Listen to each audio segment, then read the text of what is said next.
Welcome to my review of the LEGO Star Wars Venator Class Attack Cruiser, a part of the Starship Collection.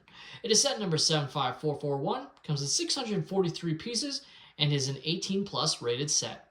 Now the set retails in the United States for $79.99 and in Canada for $99.99. Now with last year, 2025, being the 20-year anniversary of Revenge of the Sith, it does feel like a minor missed opportunity to have not released it last year, but better late than never, especially with how good this set is. It is without a doubt one of the best midi scale sets LEGO has ever done. But let's get into it. Now taking a look at the box, it is on the standard 18 plus style box art here with a light emanating behind the set. As you can see, this one being a more of a blue or light blue hue, obviously to symbolize them being on the light side, at least at this point. Flipping this set around, you have a really cool shot of the Venator here, obviously saying Starship Collection. And then flipping to the back, you have a shot of the Venator from Revenge of the Sith, and then the dimensions of the set listed, which are 31 centimeters or 12 inches long, and then a height of 15 centimeters or 6 inches. Now taking a look at the manual here, and as you can see, compared to the play sets, it is on a nicer rendered image is how I describe it, with it being all white and not really gray, so it just looks better on the front, which is nice to see for adult collectors. Inside, being an 18 plus style box art, or set, I should say, you do have a write-up on this, why they made the set and why it is important in the Star Wars universe, as well as some nice cinematic shots from the films, in this case, Revenge of the Sith. Now, inside the manual, it actually has some Easter eggs hidden inside that you can't easily access once the set is built, but there's also a mistake here. So inside, you have an Imperial officer briefs a clone trooper on an upcoming mission, when if it was just Republic Navy officer, wouldn't have been an issue. Obviously, technically, it could be Imperial officer if it's taking place after Revenge of the Sith, but it's a Revenge of the Sith based set based on all the box art. So again, just a mistake and just something that seems to always happen with prequel based sets compared to original trilogy based sets, unfortunately. The only other main Easter egg is, of course, the representation of Anakin and Obi-Wan Starfighter, as you can see here, and a little write-up about it. And here we have the extra pieces I was left with following the build. Quite a few, to be honest, for a set of this size, but still all parts you can add to your collection for free. And taking a look at the actual Venator here, and it looks excellent. Like I said, I think this is definitely one of, if not the best LEGO Midi Scale set they've ever done. The overall shaping and design work, the lack of stickers in this set, like, it's just a almost, well, to me it is actually perfect. I think it looks excellent. Compared to the actual UCS Venator, it is a standard Venator, so it isn't, a command ship with the red, bridge, I should say, just like the Resolute that they used as the design for the UCS Venator. So they changed that based off of, obviously, the reaction. It's kind of funny. I actually would have preferred if the UCS Venator was this with the gray bridge, and then this version was the Resolute from the Clone Wars. I think that would have been a nice contrast instead of it being vice versa. Or if they had just given you the parts, you could swap it out as you saw fit with the UCS set. And frankly, this set as well, but at least in this case, it's very easy to swap those out. Now, like I said, absolutely no stickers in this set. So the parts you're seeing here, even the Republic logo, obviously the display stand, none of it is stickers, which is definitely nice.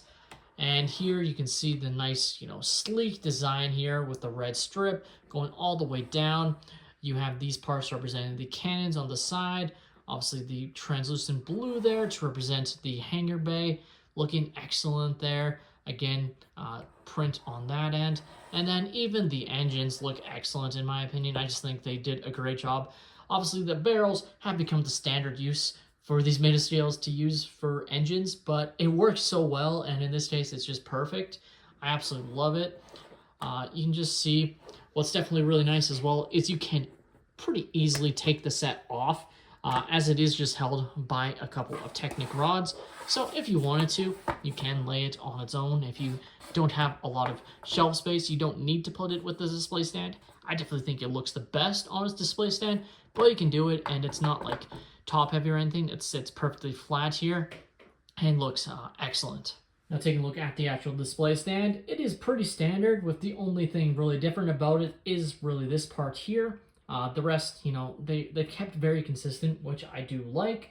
Definitely nice. So you have this spot that you can place a minifigure or a printed brick if you wanted to. Obviously, that's what happened with the first midi scale or return to midi scale with the executor.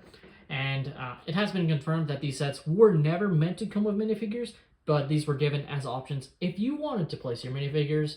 So if you had one, in this case, you know, a clone officer or something, you would just remove the vent pieces and could place them right here, and then add a minifigure or printed brick or whatever you wanted to here.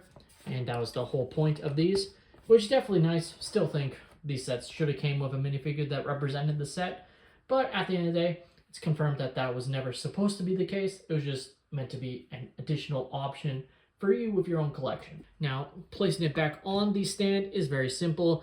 The easiest way to tell is this part here always has one, so then you just line it up and it fits in, and just like that, you can see sits perfectly flat on there and looks really nice on there. Here we have the previous Republic Acclimator that was released previously to the Venator. Obviously, a lot of people would have preferred the Venator coming first, but I still think both of these ships next to each other, obviously they're meant to be similar styles. This one being from Attack of the Clones, this one being from the Clone Wars, and obviously also Revenge of the Sith. And next to each other, they look excellent. I definitely love that both of them have printed parts. Like, who would have thought that the, you know, prequel-based midi scale ships would get no stickers? Like, you would have thought they definitely would have done stickers, because they have done stickers on other Star Wars midi scale ships. So really nice. Definitely nice to see LEGO do that with both of these sets. And I definitely prefer the Venator, but the Acclimator is also a really nice ship, and both of them are just great midi scale ships. And of course, have to show them next to the Invisible Hand here, and just excellent. Obviously, when the Invisible Hand was first announced, everyone just was like, oh, we got to get a Venator to pair alongside it. And seeing them next to each other is just awesome. You can reenact the scene of them going next to each other, blasting each other, which is pretty nice if you wanted to.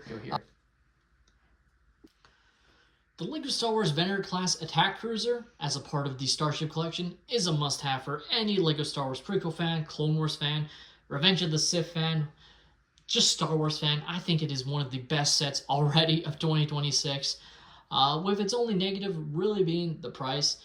You know, being 643 pieces does feel like they're charging a premium for this being a fan-demanded set, which is a bit unfortunate. It's probably about $10 to $15 overpriced, so if you can wait for it to go 10 to 20% off, which it will, definitely feel like you're going to get a little bit more value with this set. But it's a set that I definitely recommend picking up. It's, like I said, already my favorite midi scale ship, and I hope to see even more. You know, I'm still holding out hope for a Lucre Hulk in the future, but for now, this definitely satisfies the itch for me of prequel-based ships, and I just think it's just looks so cool. And you know, the fact that it doesn't have stickers, like, maybe that contributed a little bit to the price, but in the end, like, I feel like this is just a perfect midi scale model. With that being said, that's all my opinion. Let me know your guys' thoughts on the set in the comments down below. Please leave a like and subscribe if you have enjoyed, and have a great day, everyone.